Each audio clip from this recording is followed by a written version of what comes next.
Hey y'all, well, it's Monday night. Yeah, does this tree make my hat look big? No, just kidding. Anybody know what kind of tree that is behind me? Let me give you, if you read the title you might. Good old sassafras tree. Got a person to go to church with. She turns 90 years young this weekend. They're having a big party for her. She don't look a day over 80. I mean that. But I don't know, I tend to gravitate to the older set as far as conversation goes. Most of them don't talk a whole lot, but when they do, they actually have a few things worth listening to. And she's one of those. We was talking about gardening a couple of weeks ago, and I was asking her some questions. She's an old East Texas gal, and done her fair share of gardens, so we was having a pretty cool conversation. Told her we had some sassafras on the place, and boy, she lit up. Said she grew up around sassafras tea and hadn't had it in years. So figured it'd be a good time with her birthday coming up. Why not? So I went out to the, I guess I'd call it the sassafras patch, and harvested a few. Now some of you wonder, well, you don't eat the leaves, you eat the roots. I got those. Well, you don't eat them, you boil them for tea and other things. But you do eat the tree, or part of it. If you're got any Cajun blood in you, you'll know what those leaves are used for. Anybody ever heard of gumbo? What about filet that you put on top of gumbo? That's what sassafras leaves. That's what filet is, just dried, ground up sassafras leaves. That's it. So I figured waste not, want not. And I'm gonna look up how to dry these puppies out so I don't waste them. Of course, if we throw them in this old East Texas sun for a day or so, they'll be dried out enough, huh? But yeah, she should smile as I bring her some of those. Boy, you can smell that cinnamony root beer smell for sure. No mistaking sassafras root. Y'all ever had it? I tried it one time. Mama fixed me something off this old place, in fact. And she just put it in a pot of water and boiled it a while. And I wasn't a big hot tea drinker anyway. It's alright. Didn't have much taste for what I cared for, but oh well. Some people like it. So, hey Barbara, how are you? Sandy, Georgia, good to see y'all. Debbie, y'all sound off where you from. Got people from United Kingdom. Sean the other day, that was cool. All over Texas and the southeast. Good stuff. That old East Texas humidity's kicking me again today. We had a little surprise addition to our chicken flock, like I need it anymore. We have went multicolored, I guess we could say. Look at there. Got some black hens in the mix.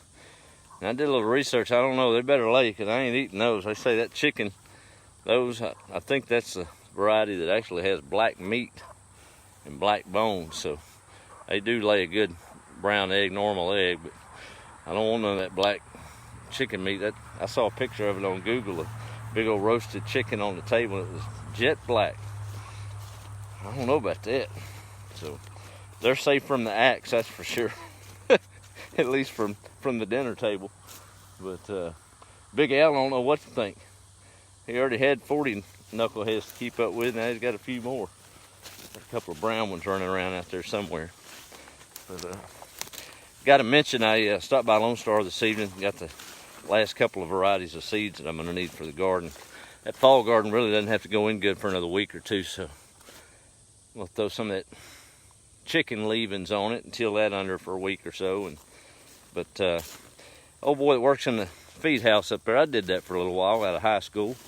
Name is Anthony, and politest young man. It's always good to see that. He's probably not even out of high school yet, and he knows which truck it goes in and what they're getting. Maybe I'm going too much.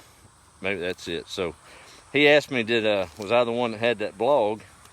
And I said, you mean that silly video where I don't really talk about nothing but what we all do every day out here? He said, I guess that's it. So I said, yes, sir, I do. And I promised him I'd say hello this evening. So, howdy, Anthony. Appreciate all your help getting that stuff loaded up every time I come that way. What are you doing? Look at Al. Just nosy. Go get with your chickens. Huh? What do you want? Diva, I guess. I don't know what's wrong with him. Just follows a man around like he ain't got no sense. Well, I did want to put some late watermelons in. And, you know what they can say? What's that old saying? You can tell a country boy, but you can't tell him much. Some of y'all may think I'm too late, but the Texas A&M University says for East Texas you can plant through about the end of July on watermelons. And I've got a bunch of them already sprouted in seed pods or pots or whatever. So I'm going to put a different, they take up a lot of room in the garden, all y'all that know that how watermelons go. And it's kind of East Texas ingenuity, or some people call it stupidity. We'll just go with doing what's got to be done. Since I don't have the tools of a big tractor and a disc and all of that, big tillers and stuff, doing everything by hand, I want to put them in, but I didn't want to take up my main garden. So this thing's turning into a horseshoe. I guess it's a flag right now, but so I said, well, wait a minute. What about if I just till up a good about 5-foot circle, 3-foot circle, let them watermelons start, kill the grass around it, then pull that up and till on. So I ain't got to till the whole thing up just to plant a few hills of watermelons. So here's my redneck ingenuity. So the rows will be where you see the grass. I'll till that up tomorrow. And I'm killing the grass with, yeah, that's 10 off the old chicken shed part that fell down. It's all I had, so I'm using it. And that'll kill the grass in about 2 or 3 weeks. And about that time, I can yank it up and the watermelons will be going good. And we'll be good to go. And then I can till it up a little easier. So if it works or not, I'm going to give it the old, I would say college try, but I don't know if, yeah, I don't talk bad about folks who went to college, but most of them that's worked for me anyway wouldn't have probably thought of that. I'll just put it that way. So we'll just do it the old redneck try. How's that? Whatever. A little fun. I got to take a break from this garden here pretty quick and get behind that push mower a little heavier, because those East Texas yard flags are everywhere. Y'all ever get those? Some people call them bahia grass. You can mow the yard and next morning they're as high as your ankles. Well, they can get a little higher than that around here, so I guess I got to redirect and let that garden rest a minute. I got a little time on it, so get these. Well, see what I'm talking about? Let me show you. That's the East Texas yard flag right there. See, for those of y'all that don't have them in the South, I'm telling you, you can mow this thing down to pretty, and a little rain come in 2 days, and they'll be right back that high. I mean, they're some kind of prolific weed for sure. I just call them mowing flags. Well, let me see who else has joined in here. Hey, Margaret, how are you? Jana, my cousin in Florida, how are you? Debbie, yes, you did. Is that Fetter, Texas? That's what we're going with. Thanks for watching. There's Miss Jean. Hot and humid, but beautiful. Sassafras and filet. Swift hill over the hill. Thank you, man, for that. At least you knew what filet was. Oh, Hank Williams did in his song, right? Angie's watching up in Carolinas. Barbara in Paris, Kentucky. Donna, a Texas girl in Florida. Thank you for that. Got some, Jana's watching, she's up in Florida. And I'll tell you, up in that Mariana Panhandle, lived out there for a year. Got the privilege of that out of high school. I don't know about y'all, if y'all have ever been up there 30, 40, well, about 60 miles from the beach there in the Panhandle. But, man, that Mariana, Florida area is some pretty. It looks like East Texas did, 20 years ago. Love it up there. Hey, Donna, how are you? Let's see. There's Alicia from North Carolina. Got a lot of folks in the Carolinas. That's where my daughter's at. Got good news today. She's coming to visit. She's got a business trip in Dallas in about the first week of August, second week. And I'm going to make a jet run out there and pick her up. She's gonna spend the Friday and Saturday with us before having to fly back, so that's gonna be a big treat. And yeah, Joanne, how about that? Used to make sassafras tea. Allison's own, Grace, Adoptable Pets of Georgia. How about that? Brenda Lee, family at Lake of the Pines. Charlotte's own, hey, how are you? And Debbie and Joanne. Hey, well, hello to you, Miss Angie. Look at that silly chicken. Just, what are you doing? Huh? You're all in the middle of the goat weed.